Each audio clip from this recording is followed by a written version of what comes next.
A eso refiere el ciclo básico.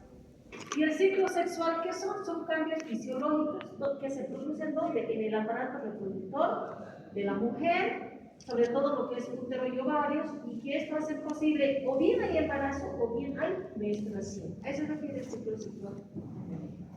El ciclo ovárico también se produce, ustedes saben, cambios fisiológicos, pero también hay los cambios fisiológicos que tienen la función de liberar el óvulo maduro y las hormonas esteroideas. ¿Qué hormonas van a liberar? Estrógenos y progesterona. Y estas se van a manifestar en tres fases: la fase folicular, la fase ovulatoria y la fase luteal. El ciclo uterino o ciclo menstrual como tal, también a nivel del útero se producen cambios fisiológicos y estos se van a manifestar en tres fases: la fase proliferativa, una fase secretora y una fase hemorrágica o fase menstrual, ¿no? Bueno, y aquí para poder entender qué es un ciclo bifásico, un trifásico y un monofásico. Para que haya un ciclo bifásico tiene que haber ovulación, si no, no hay fase proliferativa ni tampoco fase secreta. El ciclo trifásico ya se refiere a una etapa en la que, ¿se acuerdan que hay cambios fisiológicos ¿no es cierto? O bien menstruación o bien embarazo. Entonces, el trifásico se caracteriza porque hay fertilización, hay embarazo, a eso se refiere, y hay cambios importantes, el origen de lo que es la placentación. El ciclo monofásico no hay ovulación. Entonces la pregunta es, ¿puede haber menstruación sin que haya ovulación? Sí, hay menstruación sin ovulación. ¿Ya? ¿Qué es el ciclo menstrual? Es un proceso cíclico, natural, que prepara el útero de la mujer para lograr el embarazo, o decidir el embarazo o hacer de que se produzca la menstruación, ¿no? Entonces cualquiera de los dos se va a dar y también se produce cambios fisiológicos, lo más importante. ¿Y qué periodos comprende el ciclo menstrual? El primer día de la menstruación hasta el siguiente primer día de la menstruación. Todo eso es ciclo menstrual. ¿Ya? Y este periodo normalmente, ¿cuánto tiempo dura? Nos dicen las pacientes 28 días cada mes, creo que nos manejamos 28 días, pero hay un rango, siempre cuánto es mínimo, cuánto es máximo. 21, una mujer puede tener un ciclo de 21, está dentro del rango de la normal. Y eso significa que a veces al mes va a menstruar 2 veces. ¿Y cómo nosotros podemos calcular? ¿Qué recomendación podemos dar a la mujer para saber? Porque ella nos va a decir regular, pero eso no. Nosotros tenemos que interpretar si es regular. Es que utilicen un calendario y que vayan marcando el primer día de su ciclo, ¿no? Entonces, cuando los ciclos son en los extremos, siempre los extremos son malos, más corto, más prolongado, ahí no hay probabilidad de ovulación. Entonces, no hay la probabilidad de embarazo, ¿ya? Muy pocas veces se ha visto, porque en realidad ese ciclo menstrual corto no permite pues que el útero se prepare y lógicamente no va a haber ovulación. ¿Por qué se produce la menstruación? Hay una interacción, ¿ya? ¿Quiénes van a interactuar? Dice claramente las hormonas que secretan el hipotálamo, la hipófisis anterior, los ovarios, y ellos ¿dónde van a producir el efecto? Van a producir en el útero, porque ¿quién menstrua? El endometrio, el útero. Entonces, todos estos van a interactuar. Ahí, en la etapa de la pubertad, se activa este ciclo menstrual. Es así, entonces, que cuando tengamos una pacientita, digamos, 9 años, ya está menstruando, ¿qué significa? Que está ocurriendo todo este ciclo porque se ha activado. Hay niñas de 5 años. ¿Pero qué ha ocurrido? ¿Dónde está la falla? Hipotálamo, hipófisis. Lo más probable es el hipotálamo, hipófisis. En ovario es menos frecuente, generalmente hay tumores del ovario que hacen que tengan este tipo de menarca precoz. ¿Okay? Ahora, si es una interacción entre hormonas de diferentes órganos, ahí tenemos, por ejemplo, que en el hipotálamo, ¿qué va a secretar?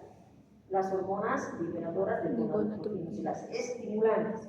Y esas en la hiposa anterior, ¿qué van a hacer? Lo van a estimular para que produzcan dos hormonas, la folícula estimulante y la luteinizante. ¿Y a dónde van a actuar? Van a actuar en el ovario, ¿ya? ¿Y qué van a hacer en el ovario? Van a hacer que produzcan estrógeno y progesterona. ¿Y esas dos hormonas dónde van a actuar? En el útero, ¿no? Actúan en el útero y ahí se produce en función a la concentración y a la estimulación una retroalimentación positiva, ¿qué es esto? O una retroalimentación negativa. Es decir, es suficiente, ya nomás entonces lo inhibe para que se siga secretando. Cuando no hay ese estímulo, ya una retroalimentación positiva y una negativa, cuando no hay, en función a que llegue esa retroalimentación negativa, no le llega, puede seguir produciendo, puede seguir produciendo, y a eso también se deben los quistes. Porque sigue estimulando la hormona folículo estimulante, pero no hay la luteinizante. Entonces siguen creciendo los quistes. Entonces, en función a la interacción de estas hormonas. Los cambios en el útero por estas hormonas ováricas alteran el moco cervical, ¿no? ¿Recuerdan? El moco filante, cristalino, acuoso, fluido, etc. También produce efectos a nivel del biometro, pero lo que nos interesa es la menstruación endometrio. Ahí va a experimentar cambios cíclicos en cada ciclo menstrual. Va a cambiar su estructura, va a haber una interacción de bioquímico durante la edad reproductiva. ¿Y qué pasa en la edad de la paciente climatérica?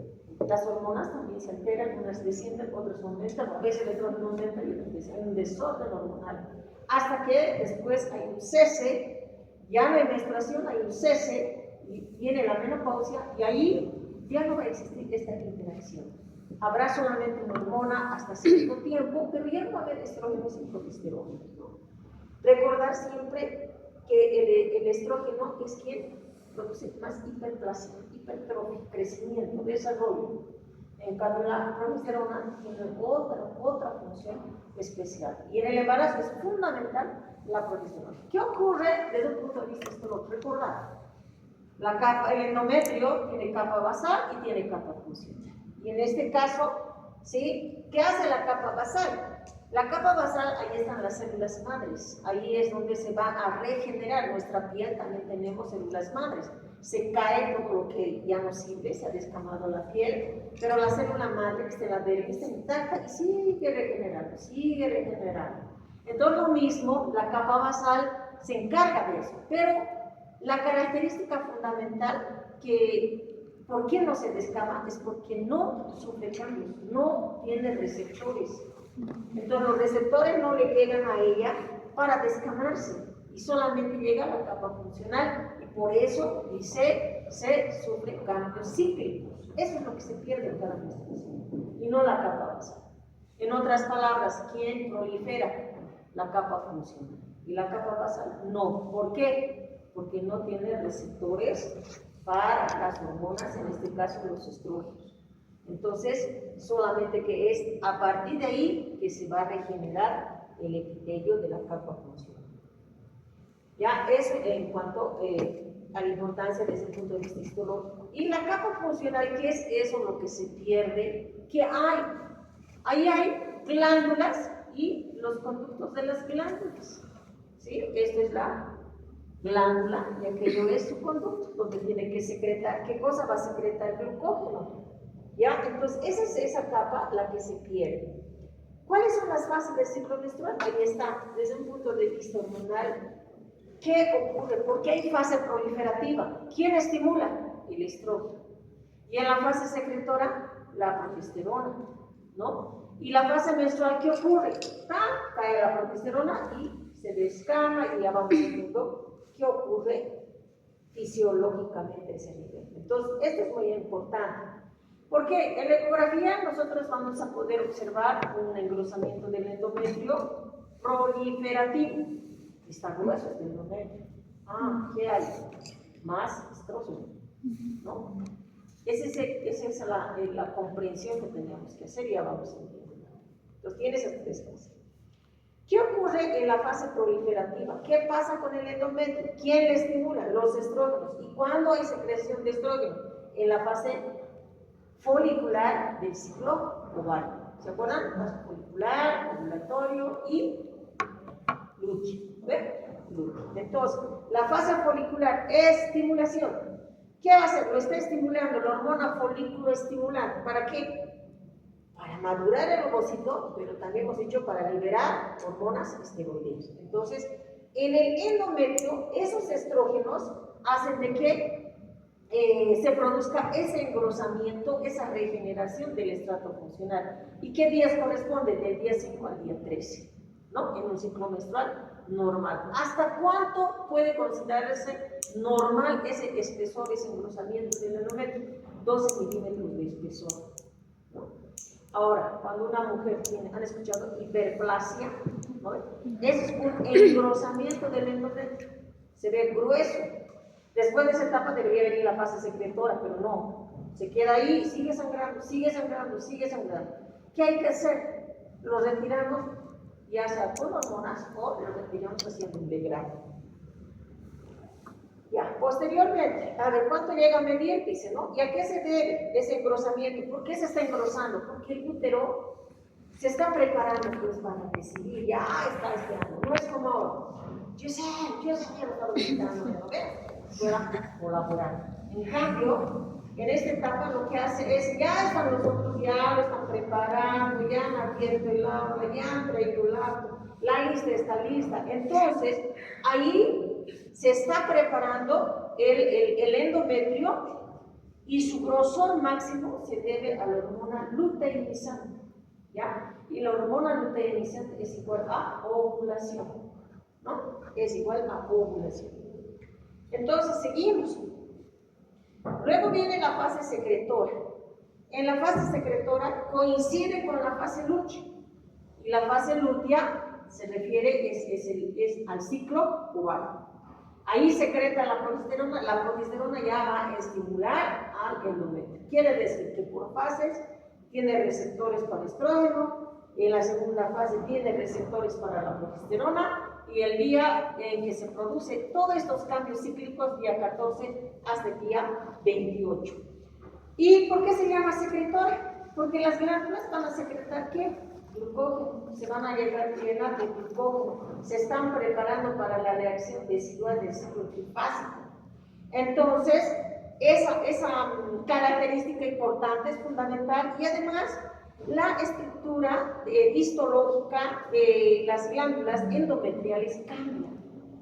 Van cambiando, y podemos ver desde un punto de vista histológico cómo están las glándulas endometriales. Miren, diferentes, aquí están más ondulantes, parecen unas serpentinas, ya ves, nos parece el pulmón, ¿no ve? Los alveolos así se ven, ¿no ve? En cambio aquí, fíjense, más ovoide, más los tubos todavía están rectos, por eso no lo vemos en un corte transversal. En la fase menstrual, ¿qué ocurre? Pues ya estamos viendo, proliferativa, secretora y fase menstrual. ¿Qué ocurre? Hay una desintegración del estrato, la descamación, ¿no? La desepitelización. ¿Qué más? Hay necrosis isquémica. ¿Y por qué se necrosa? ¿Por qué hay necrosis? Porque los vasos sanguíneos se contraen, ¿ya? Se van contrayendo y producen isquemia. ¿Y qué más hay? Hay una autodigestión enzimática. ¿Qué quiere decir? Que actúan una serie de enzimas proteolíticas que van a acelerar que esos tejidos se vayan destruyendo, como de la piel. Tenemos bastante tejido que se descama, entonces eso es lo que ocurre en la fase menstrual. No ha habido embarazo, no ha habido la implantación, no ha llegado nada, entonces todo lo que se ha ido formando tiene que ser lisado y expulsado. Entonces, en el endometrio menstrual, fíjense cómo vamos a encontrar. Esa capa funcional se va a desprender y la capa basal va a ir a regenerar un nuevo epitelio.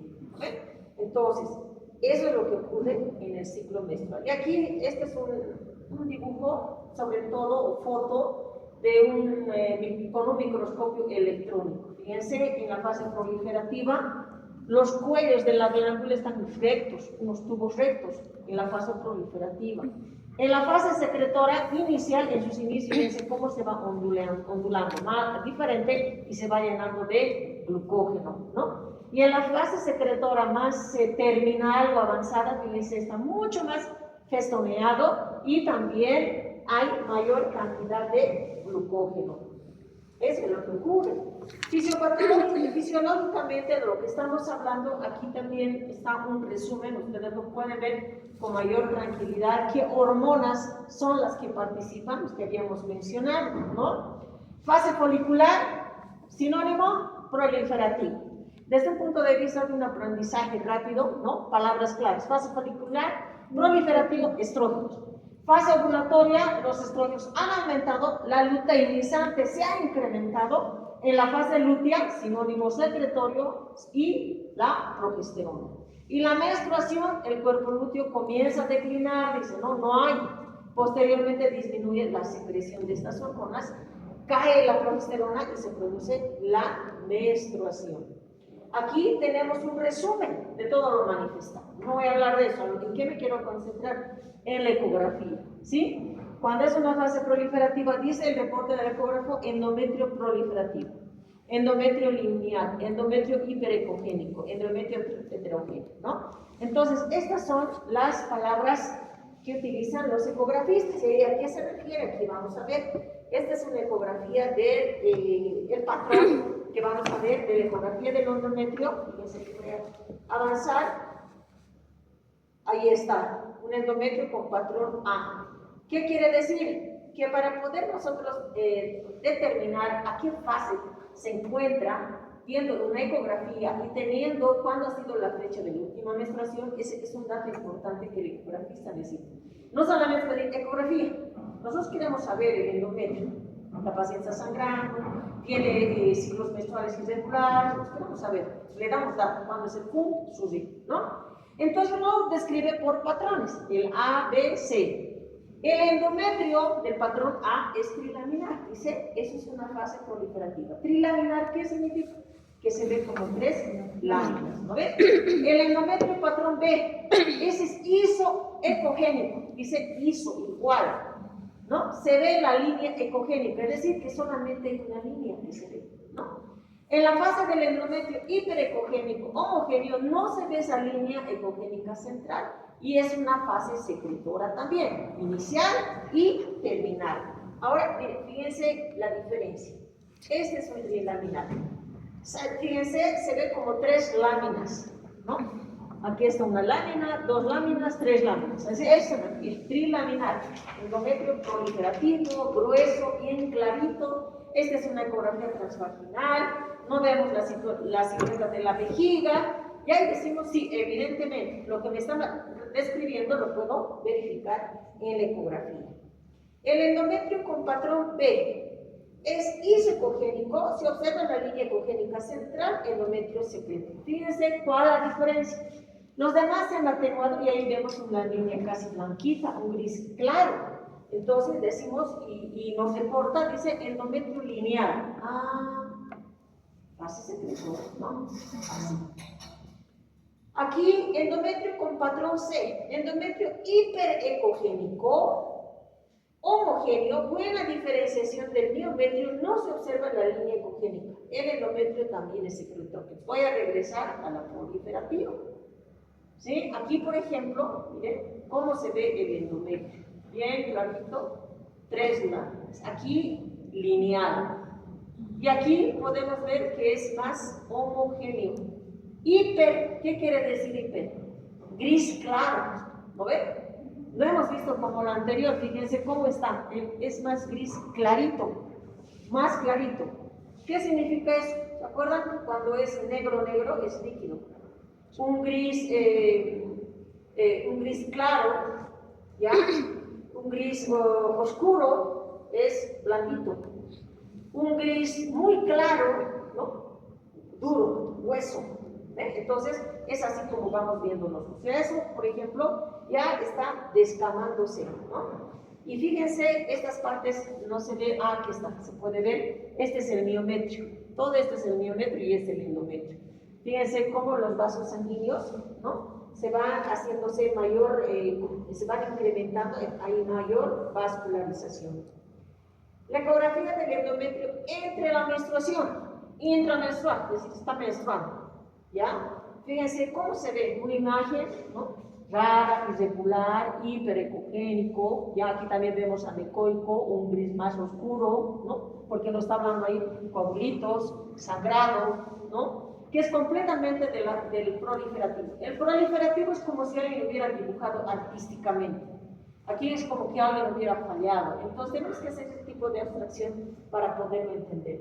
¿Y cómo se diferencia de un aborto incompleto? El aborto incompleto, como el bebé tiene partes más sólidas, se lo va a ver más hiperrefringente. Vamos a encontrar ahí una imagen heterogéneo y brillante. Algunas cosas van a brillar, por eso decimos hiperrefringente. ¿Ya? En cambio, eso, ahora no se olviden, no es fotos frías. Siempre la clínica correlaciona con la ecografía, con los estudios. No es, me voy a basar en esto, no. Correlación. Conocimientos teóricos, conocimiento clínico, conocimiento de exámenes complementarios. Todo eso es lo que hay que correlacionar. ¿Qué es la menstruación? Aquí decíamos, ¿no? Empieza con la supresión de la progesterona, ¿ya está? ¿Ya? Aquí de la capa basal empieza la regeneración, ¿ya? Empieza la menstruación, se descama, ya de por sí, al segundo, al tercer día, empieza la regeneración nuevamente de la capa funcional. Posteriormente, ¿quién regula la función del endometrio? ¿Quién? Dos factores importantes.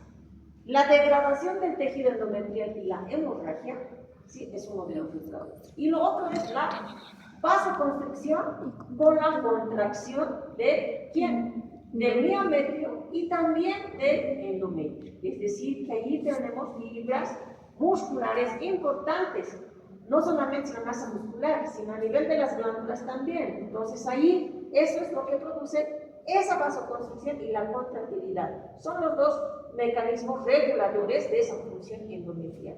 Ahora, ¿qué decimos con la degradación del tejido endometrial y la hemorragia?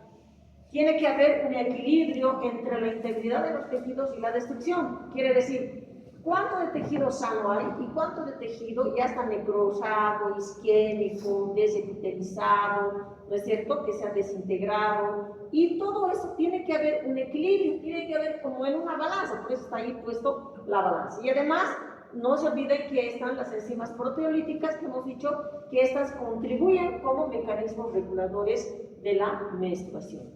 El factor hístico de estas proteínas que están en la membrana celular activa la secuencia de la coagulación. Entonces, no solamente es degradación del tejido, sino también existe enzimas proteolíticas y también tiene que ver la coagulación. Porque si no hay nada de eso, pues tampoco se va a poder tener una función y una consideración de que esa menstruación es normal. ¿Cuáles son los elementos que actúan evitando la coagulación? Entonces, es una pregunta de examen, decir, ¿la sangre menstrual coagula? No coagula la sangre menstrual, fluye. ¿Que actúa en factor de coagulación? Sí, pero se encuentra en una función tan limitada, porque imagínense si puede coagular la menstruación. Ahí se van a quedar como trombos, ¿no es cierto? Entonces, eso no ocurre. Entonces dice, la sangre menstrual no coagula a causa de la acción de la plasmina y las prostaciclinas. Estas van a evitar la formación de la agregación plaquetaria. Es decir, toda la cascada de la coagulación, se aglomeran las plaquetas, ¿no?, dentro de lo que es el proceso de coagulación, entonces va formando la cascada, pero estos intervienen, plasminas, prostaciclinas intervienen, entonces no permiten que se coagule, entonces permiten que la sangre, basándose en estos mecanismos reguladores, hasta su conclusión. El otro mecanismo, decíamos, la vasoconstricción y contractilidad. ¿A qué se debe? ¿O cómo lo podemos decir? Los vasos sanguíneos se contraen. Al contraerse en general, isquemia. Provocan lesión del endometrio y producen la descamación menstrual, lo que decíamos hace rato. Y las células del epitelio del estroma secretan endotelina, que son vasoconstrictores, y las prostaglandinas también contraen la fibra miometrial, también contraen los vasitos sanguíneos. Entonces, hay una correlación importante entre lo que es vasoconstricción y lo que es la contractilidad, ¿no? Entonces, ¿y quiénes van a actuar? La endotelina y la prostaglandina. Y ahí es donde se reduce, por ejemplo, el conocimiento, ¿no? Prostaglandinas, ¿qué producen? Contracción. Si hay una mujer que está con un embarazo de término, lo que hacen en Chile, dice, no vamos a esperar a los 41 semanas, la voy a programar para que tenga parto. La programan por una determinada fecha y ¿qué le colocan? ¿Qué le aplican? Prostaglandinas. ¿Por qué? Porque esas prostaglandinas contraen los vasos sanguíneos, pero contraen también el músculo. Por lo tanto, van a provocar trabajo del parto. Entonces, es así como nosotros vamos deduciendo, ¿no? Posteriormente, ¿quién inhibe la endotelina? Bueno, el conocimiento teórico, la encefalinasa que degrada la endotelina. ¿Qué más? ¿Quién inhibe las prostaglandinas? La ciclooxigenasa. Disminuye con el descenso de la progesterona sérica. Aquí, aplicación clínica, ¿no? Cuando una mujer está embarazada y tiene riesgo de perder el embarazo, una amenaza de aborto o una amenaza de parto prematuro, y ahí ¿quién actúa? La ciclooxigenasa. Entonces, ¿quién activa la ciclooxigenasa? Activa los microorganismos, ¿ya? Los microorganismos causantes de una amenaza de aborto, los microorganismos causantes de una amenaza de parto prematuro. También las prostaglandinas no solamente estimulan la contracción, también estimulan la ciclooxigenasa y también producen reblandecimiento del cuello. Hay una serie de connotaciones que ocurren a través de estos mediadores que nos estamos refiriendo. Si estos se están produciendo, tengo que utilizar lo contrario. Hay bastante prostaglandina que está estimulando a la enzima ciclooxigenasa. ¿Cuál será lo contrario? Un antiprostaglandina. Muy bien, ¿cuál es eso? La indometacina. Si es así como viene la deducción de este conocimiento para su aplicación clínica en cuanto a las complicaciones. La regulación entonces del flujo menstrual normal, ¿quiénes son?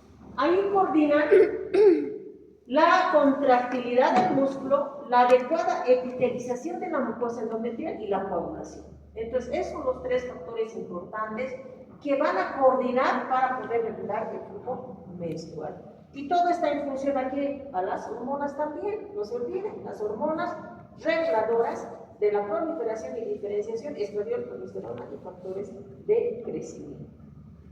Estos factores del endometrio que estamos haciendo mención, factores de crecimiento que actúan en la función endometrial, las moléculas, esto no es tan importante, ¿no? Conocimiento, sobre todo teórico, y que no nos ayuda muchísimo en poder interpretar en la aplicación clínica. De que debemos conocerlo, sí, pero es un poco que se puede saber acerca de los factores que influyen a nivel del endometrio.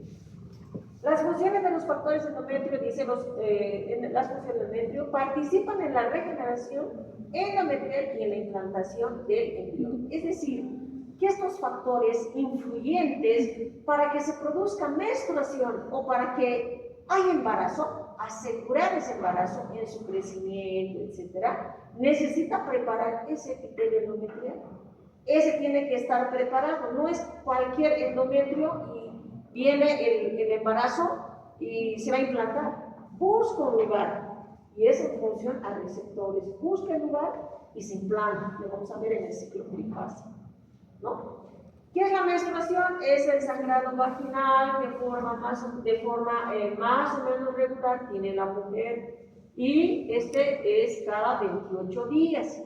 Y ahí está su rango, 21 a 35 días. ¿Y cuánto tiempo tiene que durar? Rangos, 2 a 7 días. ¿Y cuánto es el volumen promedio? 80 a 120 mililitros. Otros dicen 50 mililitros hasta 120 mililitros. ¿Y cuándo? Cuando empieza la supresión de la progesterona. Aquí un poquito de historia, no quiero cansarles, no alcanza el tiempo. Los tabús que existían con respecto a la menstruación, ¿no? Decían que era malo, la mujer, por ejemplo, de la tribu tenía que estar aislada, nadie tenía que tocarla, ¿no ve? Y también hay ciertos mitos, por ejemplo, cuando estás con menstruación no tienes que bañarte, ¿no ve? No hay que bañarse, no hay que tocar el agua, no hay que hacer ejercicio ese día, tampoco hay que exponerse al sol. Entonces estos mitos ustedes lo pueden ver con mayor tranquilidad. Sinónimos que hemos utilizado no eran fáciles antes, decir, estoy con mi menstruación, ¿no? Nuestros propios padres nos han enseñado a decir, ¿cómo es? ¿Estás con el día peligroso? ¿No? ¿Estás con tu día peligroso? ¿Te has visitado el doctor Rojas? ¿No ves? Entonces, es así como otros dicen debido al asunto. Entonces, son palabras que antes se utilizaban. Ahora, ¿qué trastornos existen? ¿Ya? Con referencia a los trastornos, tenemos aquí una definición de que el trastorno del ciclo menstrual, primero hay que pensar que es una disfunción fisiológica. ¿Ya? Esa disfunción fisiológica es la que con mayor frecuencia se presenta en las mujeres adolescentes. Es decir, desde que empieza su menarca, pueden tener menstruaciones irregulares. Y eso es, desde un punto de vista normal, según la etapa fisiológica en la que se encuentra, es decir, eso es fisiológico, se puede corregir. ¿Ya? Ahora, también hay que considerar que para su diagnóstico, ahí están algunos criterios que tenemos que utilizar. Determinar el ciclo menstrual. ¿Cuánto dura ese ciclo menstrual? ¿Cuánto hay de intervalo de ciclo menstrual a otro ciclo? Y la cantidad de sangre. ¿Y cómo lo voy a averiguar? Preguntando sobre los antecedentes ginecológicos. ¿Cuándo era tu menstruación la primera vez? ¿Qué edad tenía? ¿Cuántos días dura la menstruación? ¿Y cada qué tiempo te baja la menstruación? Inclusive, ¿cuántas toallas llegas a mojar? ¿No?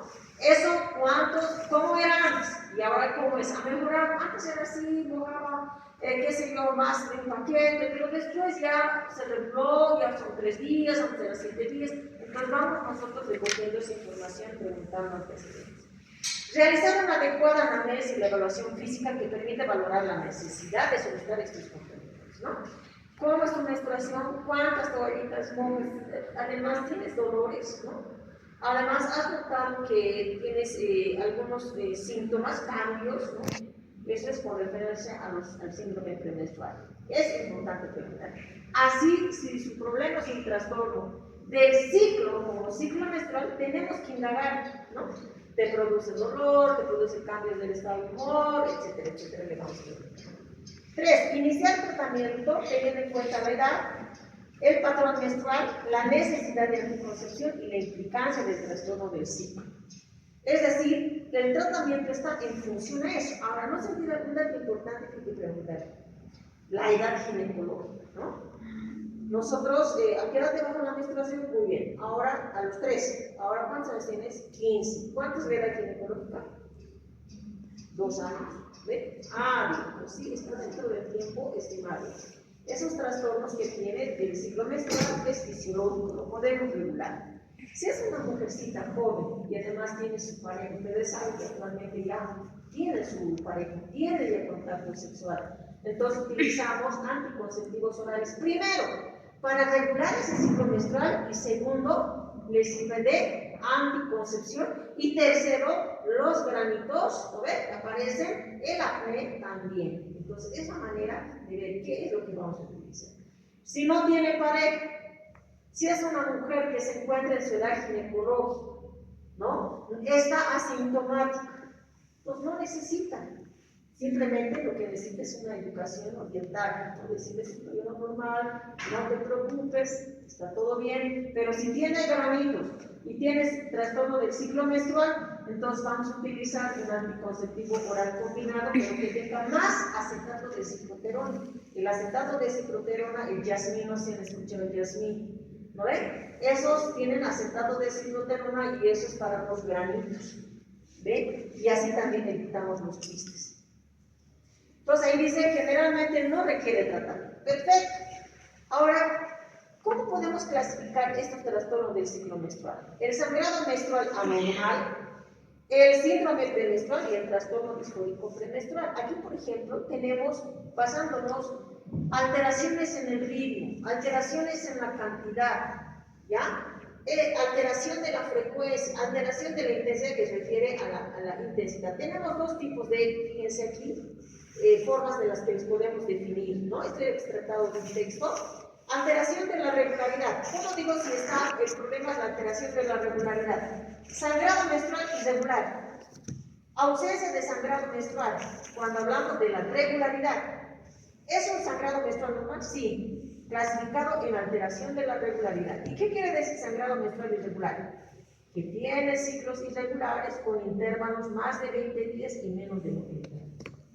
Y ausencia de sangrado menstrual, más de 90 días significa más de 3 meses. Entonces no hay menstruación, es una ausencia del sangrado premenstrual. Se altera su regularidad y es un sangrado menstrual anormal. Entonces, en síntesis, ¿cómo voy a clasificar para mi diagnóstico? Sangrado menstrual anormal. ¿Quieren dar mayor especificidad? Pueden utilizar, ¿no? Alteración de la frecuencia. Sangrado menstrual infrecuente, sangrado menstrual frecuente. Esto, por ejemplo, este tipo de clasificación utiliza más en Chile. Nosotros no utilizamos. Vamos a ver más adelante qué es lo que utilizamos, ¿no? Y ahí están los criterios. Alteración de la duración del ciclo, por ejemplo. Sangrado menstrual prolongado. ¿Cuándo decimos sangrado menstrual prolongado? Es decir, varios días se está menstruando. Igual o mayor a 8 días, se acuerdan, 2 a 7 días duran, Ya, entonces 8 para arriba, no, ahí es un sangrado menstrual prolongado. Si dura el otro extremo, menos de 2 días, sangrado menstrual acortado, ¿no? Esto más utilizan en Chile, este tipo de análisis. Y aquí, ¿cómo lo denominamos nosotros? El normal, ¿no? Ahí está, que hablamos del intervalo, de la duración, cantidad, y cuántas toallitas debe mojar, o cuántos tampones. Algunas mujeres utilizamos tampones, ¿con qué finalidad? Tengo que estar todo el día en la universidad, cambiarme, por ahí me voy a manchar, ¿qué hago? ¿Dónde voy? Entonces se colocan un tapón. Además, justo hay que ir al sauna. Justo con mi novio hemos decidido ir al sauna. Ese día voy a pasar embarazosa, pues utilizo esos tampones que hay. Son unas toallitas así cilíndricas y eso se lo introduce en la vagina. Y eso va a absorber el flujo menstrual, se cambia y etcétera, etcétera. Aquí la polimenorrea, ¿no? Cuando el intervalo, el problema es el intervalo menor a 21 días, o sea, ciclos cortos significa más menstruación, más frecuencia. Oligomenorrea, cuando el intervalo es más prolongado, entonces pocos ciclos menstruales voy a tener. Más de 90 días, amenorrea secundaria, o sea, no hay menstruación. Aquí vamos a poder ver con mayor claridad. Aquí, alteraciones del ritmo. ¿Cuáles son? Que podrían ser los trastornos, ¿no? Que se caracterizan, la polimenorrea, la oligomenorrea o la menorrea secundaria. Y cuando se altera la cantidad, hipermenorrea, hipomenorrea. A veces confundimos, ¿no? ¿Cuántos días menstruas? Como a veces le dura como 2 semanas. ¿Qué decimos? ¿Hiper o hipomenorrea? Hipermenorrea. ¿No ves? Más días, más cantidad. Y del ritmo, ¿cada qué tiempo te viene? A veces 2 veces al mes, ¿no? Bastante, o sea, cada vez tengo que estar utilizando. Muy pocas veces tengo que ya no necesitar las toallas. Hay más frecuencias de menstruaciones. ¿Qué significa? Son polimenorrea, ¿no ves? Entonces a eso nos referimos. ¿Ya? Alteraciones del ritmo, las causas. Ahí tenemos que ocurre la polimenorrea, estamos aclarando, etcétera, etcétera, ¿no? Aquí, fisiopatológicamente, ¿cómo relacionamos según las fases del ciclo ovárico? ¿Qué ocurre? En la polimenorrea, ¿qué ocurre? ¿Quién se acorta? La fase lútea. ¿Y la fase lútea con qué tiene que ver a nivel del útero? Tiene que ver con la fase secretora, ¿no ven? Porque la fase folicular, crecimiento, desarrollo, ¿no? Y así sucesivamente vamos describiendo, ¿no? La relación. Alteraciones de la cantidad, aquí está lo mismo, hipermenorrea, hipomenorrea, en algunos libros también algomenorrea, dicen, ¿no? La causa radica en el útero, ya que depende de la duración y cantidad del sangrado. Es decir, la cantidad de la sangre está más en relación que el problema está en el endometrio, en el útero, ¿ya? Por ejemplo, y vamos a ir viendo, a ver, cuanto mayor sea la superficie del endometrio, lógicamente más sangrado. Cuanto menos cortito, más pequeñito sea, digamos, la extensión de la superficie del endometrio, poco sangrado. ¿Ya? A eso nos estamos refiriendo. Fisiopatología. La hiper, ahí está la explicación, hay mayor superficie. La hipomenorrea en cantidad, poca superficie, poca extensión del endometrio, ¿no? Aquí están los ejemplos. Por ejemplo, la hipomenorrea se puede ver más, lo que está señalando, ¿no? No debería verse así, o debería verse el endometrio. Fíjense, ahí es como una estrangulación, como si algo hubiera amarrado, ¿no? Significa que aquí hay una discontinuidad del endometrio. Ahí no hay endometrio, ¿ya? Aquí está, fíjense, estamos viendo que hay una interrupción. No, no es así la imagen que normalmente en la ecografía se puede mostrar. No se olviden, clínica debe correlacionar con lo que estoy viendo. Entonces, si esta mujer tiene poco a poco sangra, solamente mancho, antes tenía 3 días, me bajaba cada mes, pero cada mes un poquito solamente se ven manchitas, ya no era así. Y ahí pregunto, antecedentes, ¿cuántos embarazos has tenido? Ah, he tenido 3, y de los 3, ¿cuántos han terminado en parto, cesárea? Un parto he tenido, pero después he tenido 2 abortos. ¿Y qué ha pasado con ese aborto? ¿Qué has hecho? ¿Hacer limpieza? Sí, me han hecho una limpieza. Ah, en tu relación. Puede ser que cuando le han hecho la limpieza hayan raspado tanto que se lo han llevado. Es lo mismo que nosotros, ¿no ves? Pues yo quiero frotarme, tengo un compromiso y no me gusta ver estas escamas, el saco. Froto y he exagerado como quiero. Rojo, ¿no ves? Y si le he lesionado la dermis, voy a tener cicatriz ahí. Entonces lo mismo se hace cicatriz. Y las sinequias uterinas son cicatrices, ¿ya? Y si voy a raspar todo, dejo un pedacito, poco probable que haya menstruación, capaz hasta que se pierda la menstruación, y lógicamente no va a haber embarazo. ¿Ya? No va a haber embarazo. Son Y si no hubiera ese antecedente del embarazo, del parto, ni del aborto, si no era una mujer. Hay que indagar. Imposible. Si no hay, o sea, hay que indagar. Tal vez el problema está aquí a nivel, son hormonas. No hay una buena maduración del eje gonadal. ¿Por ahí? Tenemos que ver. Por ahí hay un retardo en cuanto a su desarrollo, según la etapa fisiológica. Por eso hay mujeres que a los 15 años recién están menstruando. 16 años no hay menstruación, ya es algo normal. El problema es el eje gonadal. Ya no se busquen. ¿Tienen clases? Ahí fíjense ese tumor, un mioma. Entonces ese mioma está aumentando la superficie del endometrio. Entonces va a haber poco hemorragia o más hemorragia. Está aumentando en más espacios. Mayor, en los vasos sanguíneos tienen mayor extensión y va a sangrar más. ¿Ve? Entonces ahí está la explicación por qué una mujer que está sangrando, lo que llamamos nosotros en la etapa de climaterio, 40 años, tiene sangrado, no tendrá mioma, no tendrá hiperplasia, ¿no ven? De ahí viene el aumento de los el pólipo, también a nivel del cuello uterino, mire, ahí es pólipo endometrial. El cuello está por allá y aquí está casi en el fondo, ahí es un pólipo, ya, pólipo endometrial. Etiologías, ahí están. A nivel del hipotálamo estará el problema, a nivel del hipo estará el problema, a nivel de dónde, del ovario o del útero, ¿dónde está el problema? Tenemos que ver esa clasificación, ¿no? Ahí están los trastornos, ejemplos, ¿ya? Lo que les decía, ¿no? Pero y si no tiene sinequias, ahí está la explicación, hay una inmadurez del eje gonadal. Causas hipotalámicas, ¿cuáles? Las más frecuentes. Ahí también es muy importante cuando hay inmadurez, la mujer es adolescente y mancha poquito, no nos tenemos que asustar. Tenemos que ir controlando, podemos utilizar anticonceptivos, orales combinados, más de la especialidad. Pero no hay que preocuparse. Puede ser que es eje gonadal, no haya madurado a lo que normalmente estamos acostumbrados. Hay que esperar. Si vemos que no, entonces el trabajo es multidisciplinario con el endocrinólogo, etc. Los trastornos de la conducta también influyen, ¿no? Nosotros que estamos estudiando, estamos viniendo, estamos todo el tiempo estresados, va a haber también alteraciones en cuanto al ritmo y del ciclo menstrual. ¿Ya? Eso también es importante. Causas ováricas.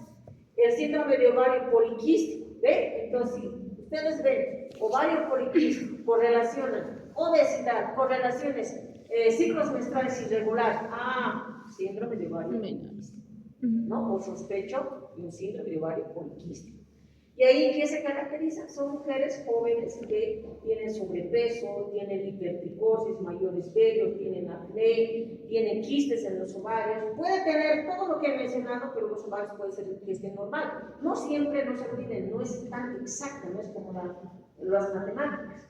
Por eso decimos correlacionar. Porque si fuera por las matemáticas, le meto un dato, eso tiene. Y no es así, tengo que correlacionar. ¿Ya? El hirsutismo, la alopecia, la falla ovárica prematura, el síndrome de Turner, por ejemplo, se caracteriza, va a haber periodos de amenorreas, la radioterapia. De pronto estaba con un tratamiento, qué sé yo, por alguna razón la radioterapia, la quimioterapia también. ¿Qué hace? Frena.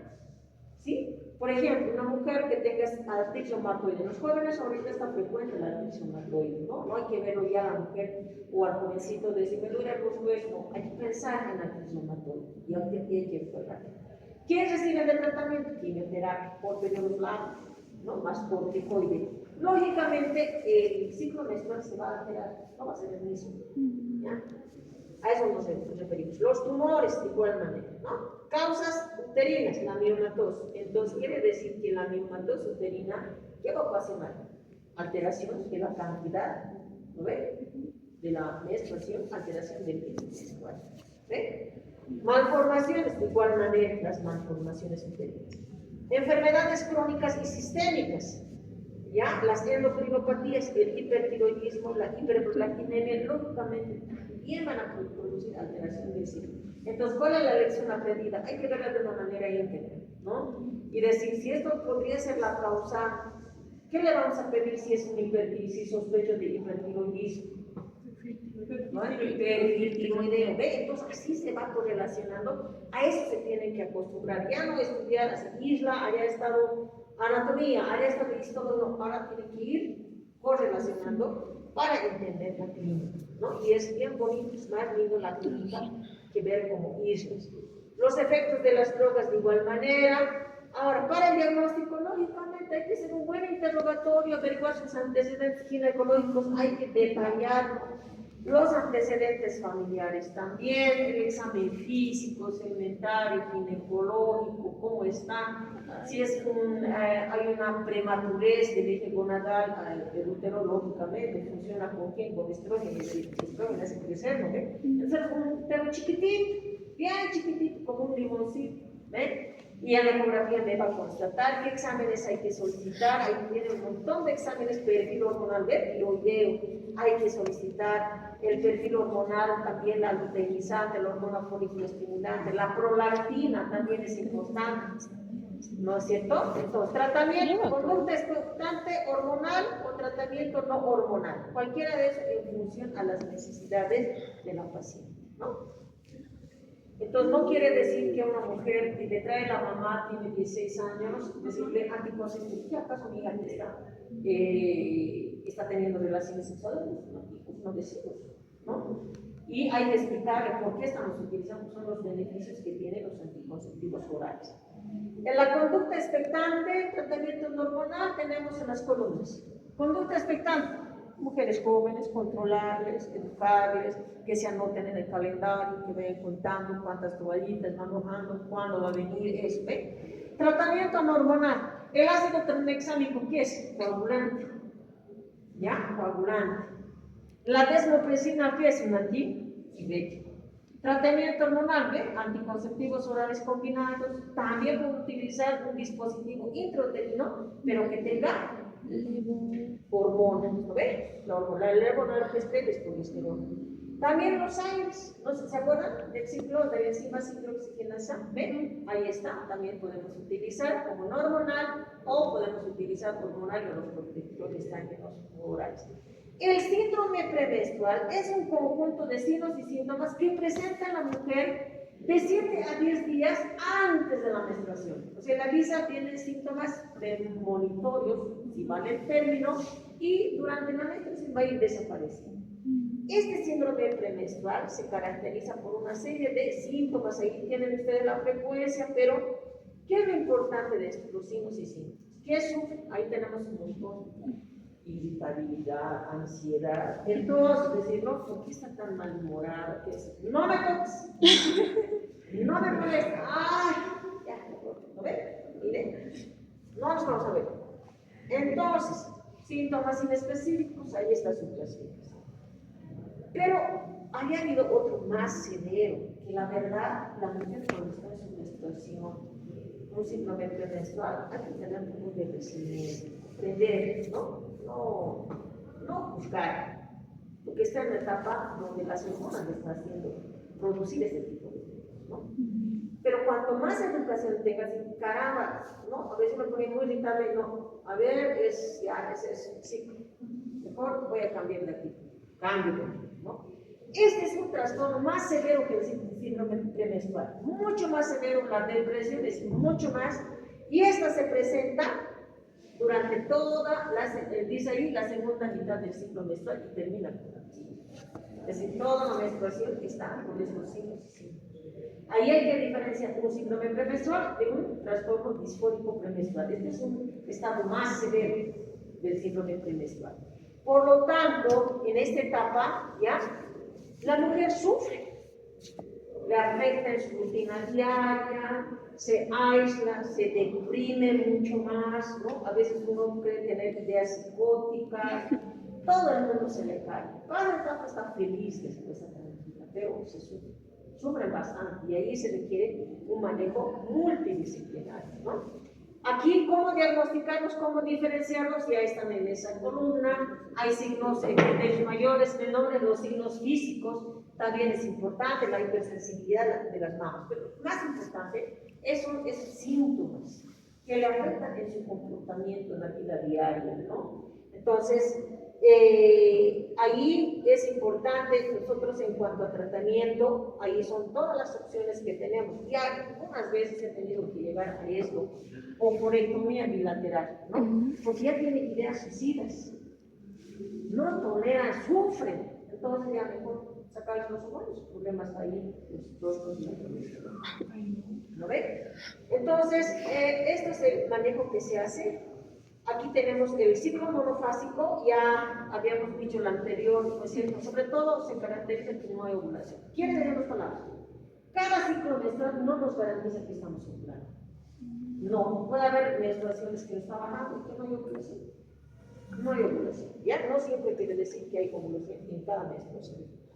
La serotonina es una de los mediadores bien importantes, una hormona que afecta. Fíjense, como ahorita dice claramente los criterios, todo eso en el comportamiento sexual. Parece ser, según la evidencia de los estudiosos que van investigando, que la disminución de la serotonina haría que tengan ese estado depresivo severo y a la vez agresivo, ¿no? O sea, tienen tendencias a suicidarse.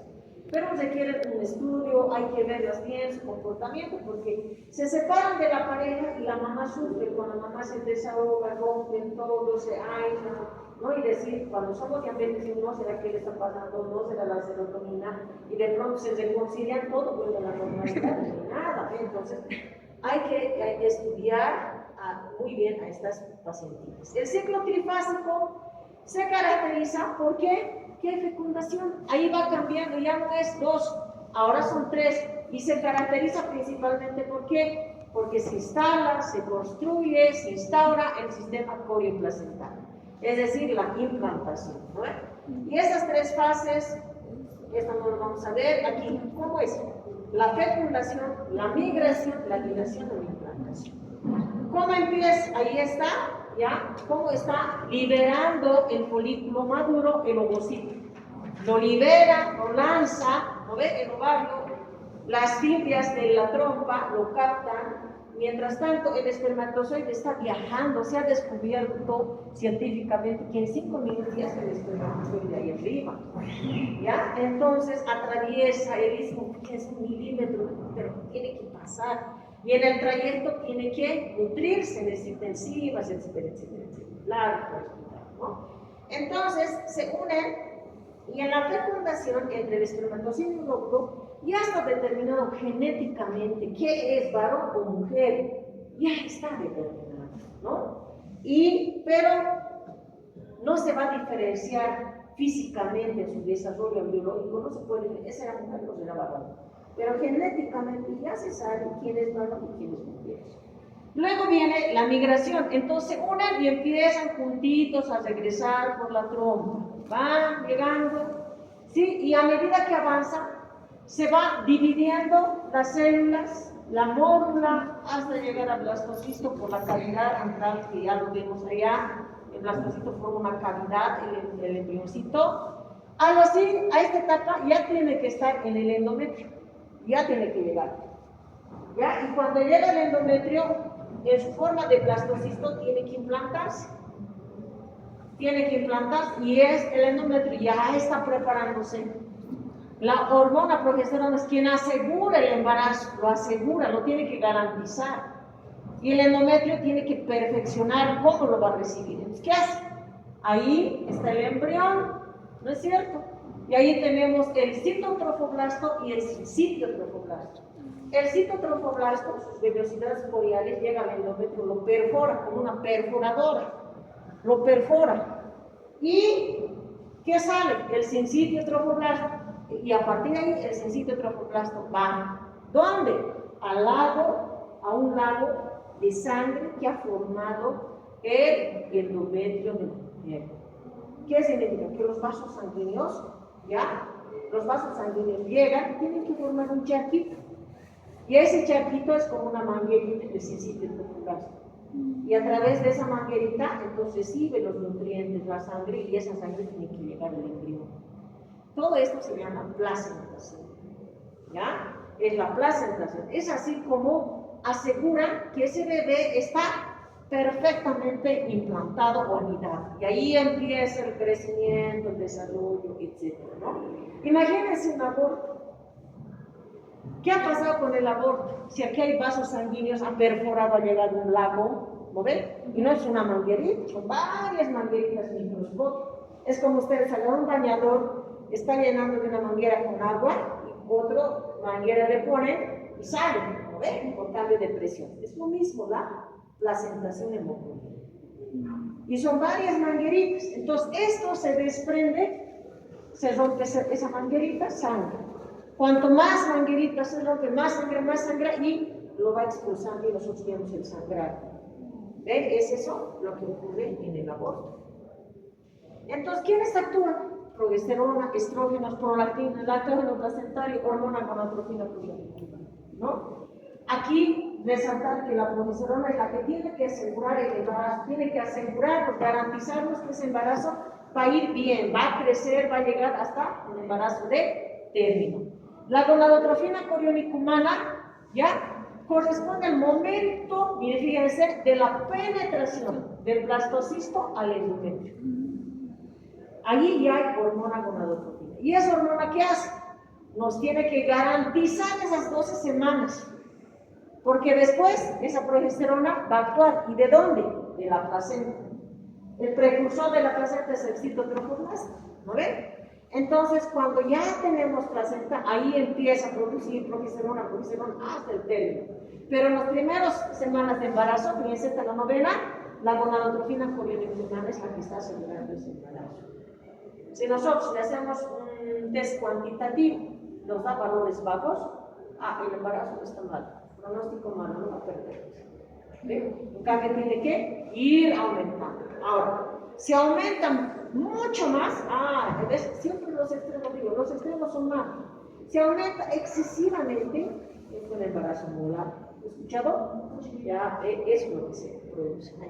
Ahí gráficamente lo que hemos hablado, signos de presunción de embarazo rápidamente, la falta de menstruación. Entonces, ¿qué hay que preguntar? ¿Cuándo ha sido la menstruación? ¿No ves? ¿Cuándo trabaja? Yo tengo que empezar a calcular. Los otros son signos de presunción. Presumo que hay embarazo. Cuando llega una paciente, no le baja la menstruación, pensar primero en el embarazo. En segundo lugar, pensar en el embarazo. En tercer lugar, pensar en el embarazo. En cuarto lugar, pensar en el futuro. Pero tienes que pensar las 3 veces primero en el embarazo. Signos de probabilidad de embarazo. Probablemente, ya estamos hablando amenorrea. ¿Sí? No hay menstruación.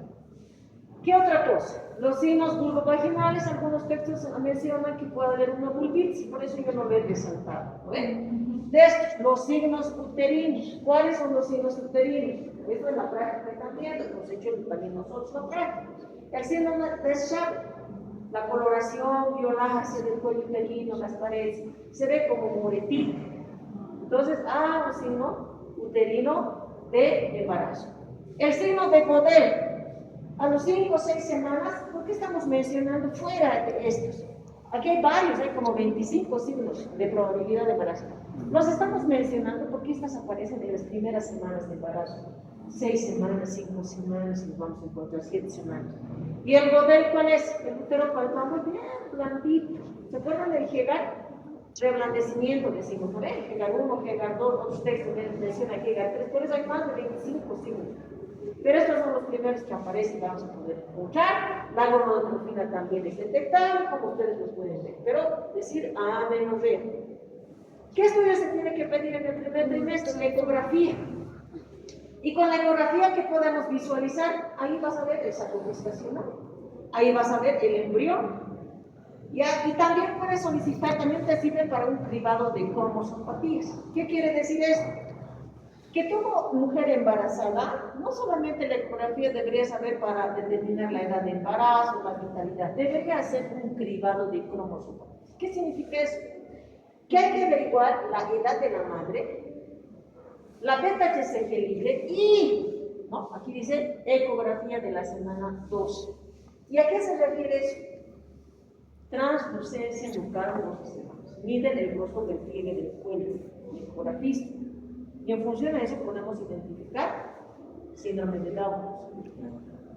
¿Correcto? Si el bebito tiene síndrome de Down, decir a la madre, ¿no? Va a ser Down. Y la interrupción legal del embarazo respalde, dice, aborto.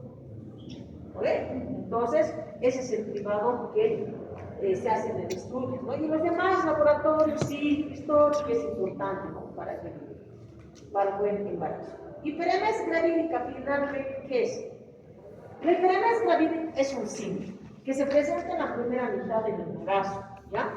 Afecta a las mujeres embarazadas hasta 2%, ¿no? Hay que diferenciar de la emesis gravídica.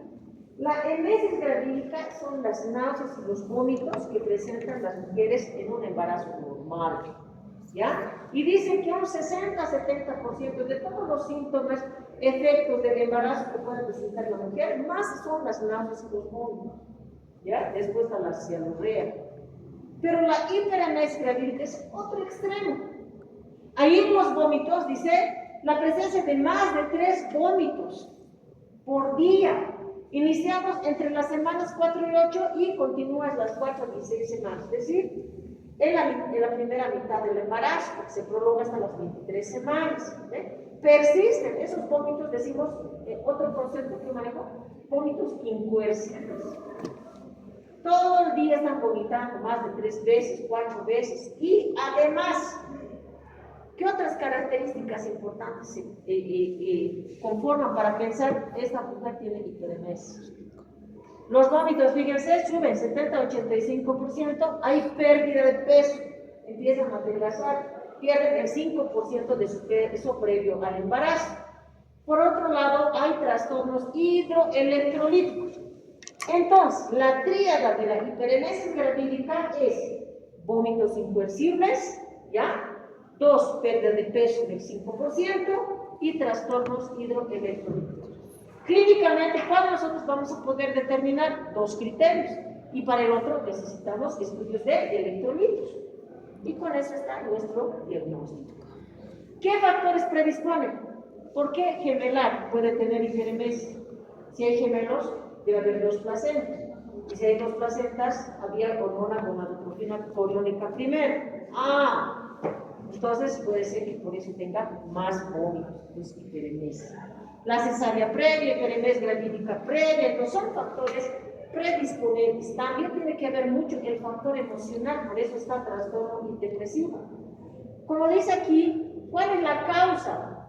Ahí están los factores predisponentes.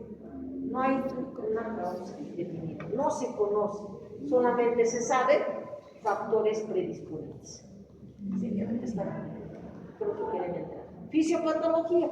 ¿Qué ocurre? parece que tiene que relacionarse mucho la gonadotrofina coriónica humana. El embarazo molar, al ratito les decía, tiene más hormona gonadotrofina coriónica humana. Estas personas que tienen embarazo molar tienen náuseas y vómitos con más frecuencia que la enesis gravídica. Hay que sospechar que esta paciente tenga embarazo molar, es decir, ¿por qué tiene tanto? ¿No? Entonces, hay que sospechar, diagnóstico diferencial, embarazo molar, porque en el embarazo molar se dispara 3 veces, 4 veces la hormona gonadotrofina coriónica. Entonces, dentro de la fisiología es un factor importante. Los estrógenos en el embarazo causan retraso de... ¿Qué tiene que ver los estrógenos? Los estrógenos causan retraso del vaciamiento gástrico, enlentece de la motilidad, se altera el pH y da paso a la infección por Helicobacter pylori. Aquí, los estrógenos no solamente, los estrógenos, ¿se acuerdan que decía Grecia? La progesterona, ¿puede abrirlo? ¿Qué pasa? La progesterona, ¿qué hace? Enlentece el estrógeno, principalmente, y la progesterona, enlentece el tubo digestivo, el peristaltismo disminuye. ¿Ya? Las vías urinarias, el peristaltismo también disminuye. Por lo tanto, más tiempo se van a fermentar los alimentos. Y si fermentan más tiempo los alimentos, ¿qué va a tener? Va a haber malos olores, va a tener gastritis, reflujo. Y cuanto más tiempo está, fíjense, inclusive el Helicobacter pylori se puede multiplicar más. Entonces ahí va a tener estos problemas, ¿no? Los casos más graves quizás tengan un componente psicológico importante. Podemos dar manejos, etcétera, mientras el componente sea psicológico, el problema va a continuar. Conociendo a una paciente hasta sus 23 años, se interna como 7 veces. ¿Cuál es la complicación que más se tiene en la encefalopatía de Warren? Es poco frecuente, pero se asocia a las principales causas de mortalidad en los pacientes. ¿Por qué se presenta? Por deficiencia de la tiamina posterior a 3 semanas. Cuanto más bonita, ¿qué está eliminando? El complejo B. La vitamina B1 es la tiamina. La vitamina B6 es la piridoxina. Entonces también eso se necesita. Si esto lo está eliminando, pero la causa no es eso, sí, pero lo está eliminando, entonces nosotros necesitamos responder estos complejos vitamínicos. Ese es el manejo, ¿no ve? Pero la causa no lo sabemos, ¿sí? Ahí están todas esas manifestaciones. Ya tanto vomitar, lógicamente, el síndrome de